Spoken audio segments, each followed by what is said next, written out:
Well, you tested it to look at it, and we haven't seen anything since the last time. Since 2004, I have not played Jak. Like, I've watched my nephews play it. The Jak collection that I have. Oh, it does look good. You can't skip one of the wisest men on the planet. This looks about the same. No. It looks a lot better.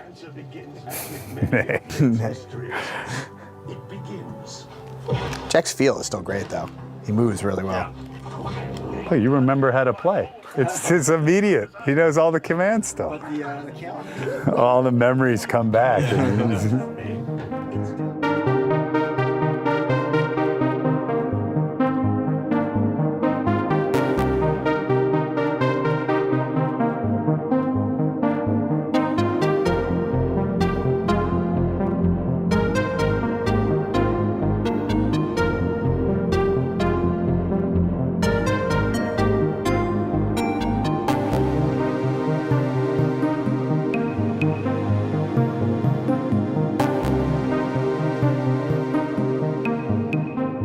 Yeah, so when we sat down and brainstormed after the close of Crash Team Racing and we're looking at the PlayStation 2 hardware, we're like, okay, this world has to be seamless. We don't want any loads. It's got to feel immersive, and we don't want there to ever be a break from the action or a chance for you to say, oh, now's the time for me to put down the controller, I finished that level, you know, and you're just always in the world, it's always on. There's a day and night cycle, so it's always changing and evolving, and you really feel like you're part of that world.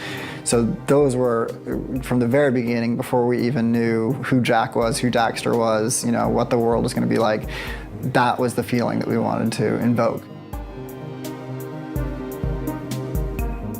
Oh, we had everyone draw, too.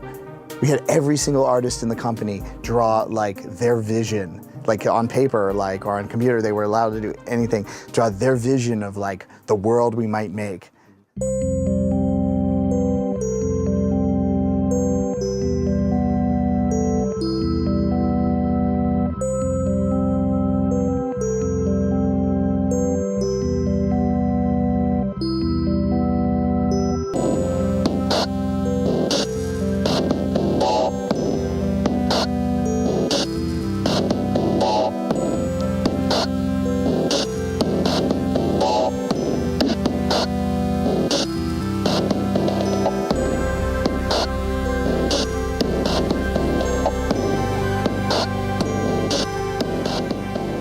I got to see what they were working on. The characters hadn't even been named yet, you know, it just had, like, you know, pictures of Jak said hero and picture of Daxter said sidekick. And then they actually showed me the game in progress, and I was completely blown away. Not only by the graphics, which looked pretty much better than anything I'd seen on PS2, but the animation of the main characters like Jak and Daxter. John Kim did it all himself, and oh my God, it blew my mind. Oh yeah, this little space, and Jak's cool little water waddle. I love, look at Daxter shivering.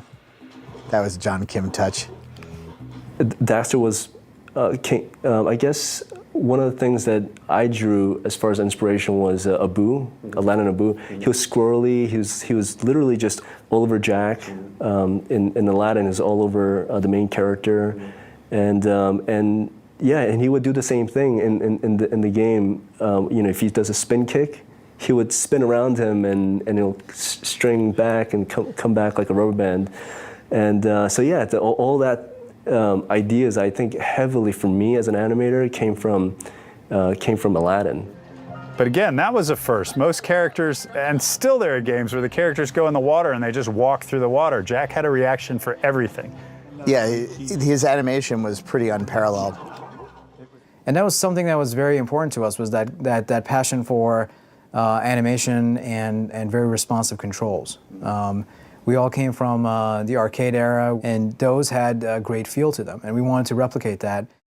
The little micro bits of adjustment to get the timing right, to get the motion to work, to get the parabola, the arc of that, when you do your second jump, when you ledge grab, when does he come out of it.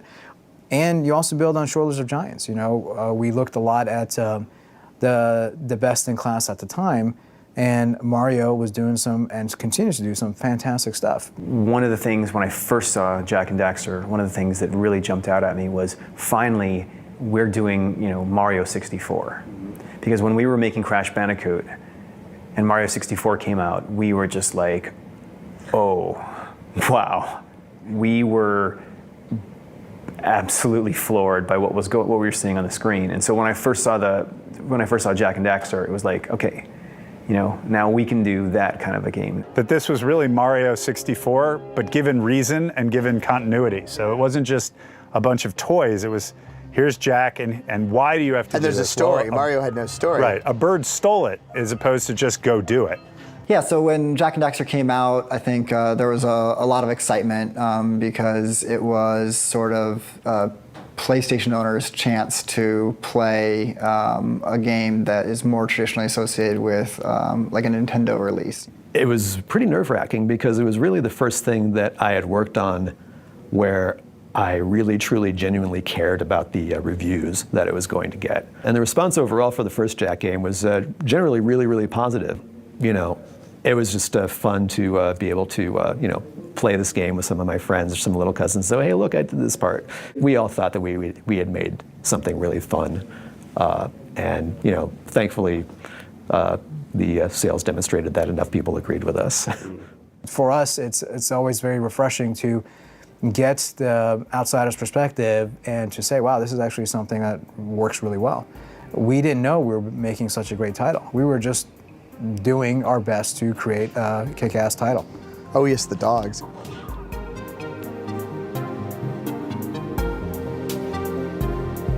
Man, this brings back memories.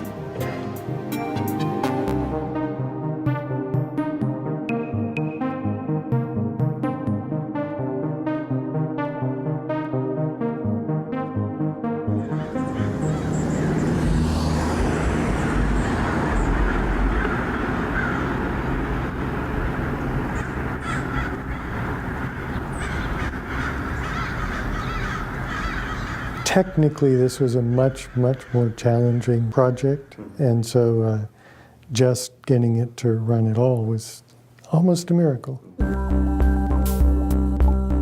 Yeah, I mean, we were really excited about the opportunity to bring Jak and Daxter to the PlayStation 3 and be able to present it in high definition and up-res the graphics and add the trophies and sort of really give it that PS3 experience.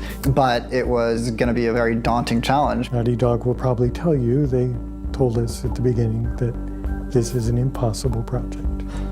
And it wasn't long before we agreed with them. Jak had one of the craziest overall technical schemes ever. They did a lot of tricks, a lot of expected ones and a lot of unexpected ones. They wanted to get the most out of the PS2. Well, actually I would argue they did get the most out of the PS2. We had completely custom tools and completely custom way of using all the hardware. Made stuff back and forth between all the different processors and did weird stuff on the old PlayStation 1 processor you weren't supposed to, and it was just a very complicated design. So the process of handing it off to another developer, Mass Media, who did a fantastic job of piecing together that spaghetti. And looking under the hood, yes, it was a surprise to see that much code. Oh my God, I'm so sorry. Let me just say that to them right now. Lots of late night debugging sessions and mysteries that took a few days to solve. Yeah, we didn't think when we were making the game of the people that would come through and improve the game. I was there sitting next to the programmer helping him figure out what kind of clever algorithm that Naughty Dog came up with. Of course, it's at those points you realize how much work you're going to be in for, and you've got to try and figure out how they did this multi-texture layered rendering. Oh, brilliant, but troublesome. Even going back to some previous idea or some previous thing that we implemented, it's hard even for me to go back and what were we thinking? I don't know why we did it that way, but it made sense at the time.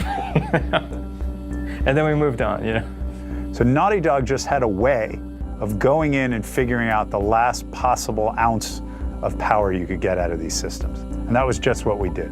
So how else would you do it? How else would you torture programmers? Oh, you can find a lot of ways. We tried. I'm sure you're still finding them. I'm not surprised. It was kind of maybe one of the toughest things that they had to do at Mass Media. But yeah, we just they did it.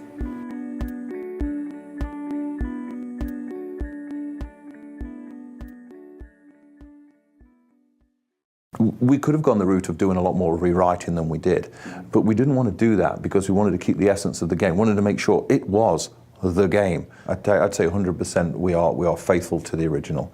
And like restoring old film, the people that do that, they have, they're driven. They have a cause, and they're trying to make the best job possible because it's a labor of love. And so when you see classics like this, you absolutely want to bring it into the modern era. You want new people to see it, and you've got to take care. Absolutely. It's like, remixing the Beatles album or something. I mean, it's cool. It's just totally awesome because we all loved this game. I loved it when it came out. I mean, you remember the game, it always looked great, and it was always super colorful and cool. You play the PlayStation for a while and go back to it, it's like, wow, that's a little different than I remembered it. So it's funny how your memories work on there. I think to some certain extent you kind of remaster your memories. And so then when you play the PS3, hopefully it matches pretty good.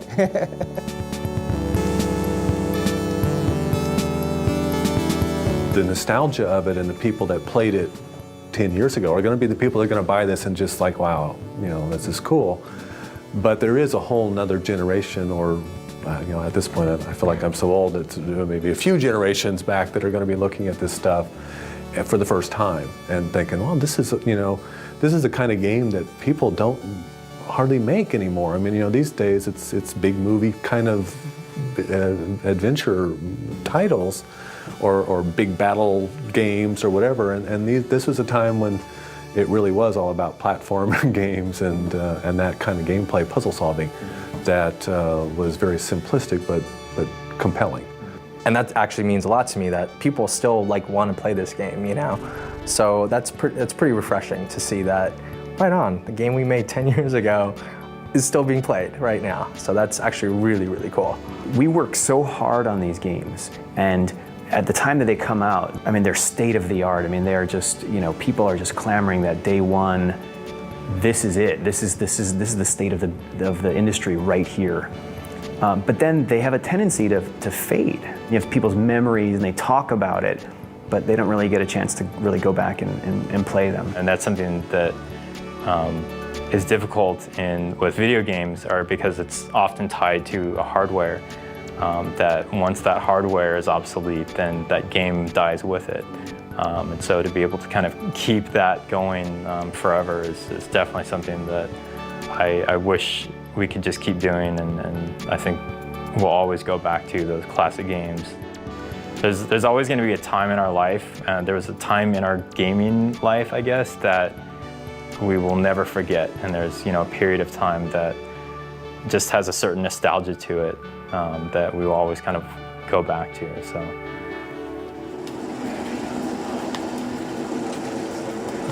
Oh Jesus, I suck. I suck. It's going to be fun. I'm really looking forward to sitting down, and I get permission every once in a while to just do some game time at home. And this, I'm sure I'll get some permission to dive right in. I want to play these again from start to finish, which is kind of ridiculous, but that's what I'm going to do. The only thing that'll be difficult, I think, for some people is, for all the cleaning up that they do and the graphics and all that sort of stuff, all the stuff that drove us crazy when we released the game is still going to be there. Like all the stuff that we didn't get to do, all the animations that we kind of had to skimp on because we were rushing to get things done. I mean, all that stuff's still going to be there. So, like they say, projects are never finished. They're simply abandoned because you got to ship the damn thing, right? So there'll be a few things that you're like, oh man, but. And the bottom line is, it's going to be cool to be able to experience that stuff again. There's a pain in creation in the game industry. And there's a lot of late nights, a lot of frustration. Things get to yells, things get to anger. There's a lot of pain in the creation of these games. And to turn around and play it for fun right after that is impossible because the pain still rises. You still get frustrated. Oh, I lost that battle. Oh, we never fixed this thing. Oh, it still has this problem. Oh, how did we leave that in? You don't see it as a gamer sees it. You see it as a game maker sees it.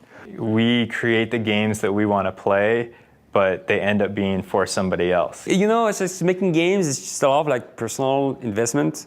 It's and it's kind of what we're also asking people to do here. It's you're gonna spend a lot of time at the office. You're gonna just give it a lot of yourself just to do it. And singing now, it's still like, they are great games. You're like, it was worth it. It was totally worth it. Takes a while. Yeah, and to actually, although I was having fun playing Jak, and so I do want to sit down and play, because it's been 10 years now, so that's like about the right kind of distance you need to look at it like fairly objectively, where you've half forgotten this stuff. So I can now play the game as the audience that speaks to me on Twitter or whatever, reaches out to me, says how fantastic the game is. I can play it and see it as they saw it. I receive at least an email or message or two a day asking for updates to Jak or a Jak 4, and that doesn't sound like a lot, but there's no reason to send it to me because I no longer have any control over it. And people know that. It's not like they think I still work at Naughty Dog. So the demand for this is big. And I tell everybody that the day I left Naughty Dog was the day that I couldn't defeat anyone in GoldenEye. Well, you know, there was a road and it branched. And one branch was continue to work at Naughty Dog and continue to do something that I love doing and still look back on very fondly. And the other branch was to go do things that weren't coming into the office every day, 6 or 7 days a week, working extremely long hours and trying to make myself a more full person by traveling, doing other businesses, finding out about other companies, other industries. And I chose that branch. And we were lucky to have guys we work with like them who were so talented, who actually were capable of really doing it and doing their own thing and adding their own style to it. It's actually, they're very unique. There was no stumble at Naughty Dog. Naughty Dog continued right along into Game of the Years. So it's easy to look back and say, I shouldn't have made this decision or I should have made this decision, but I wouldn't give up the life that I've led since. But it's you come back on a day like this and the memories come rushing back and you do realize that you miss that familial challenge.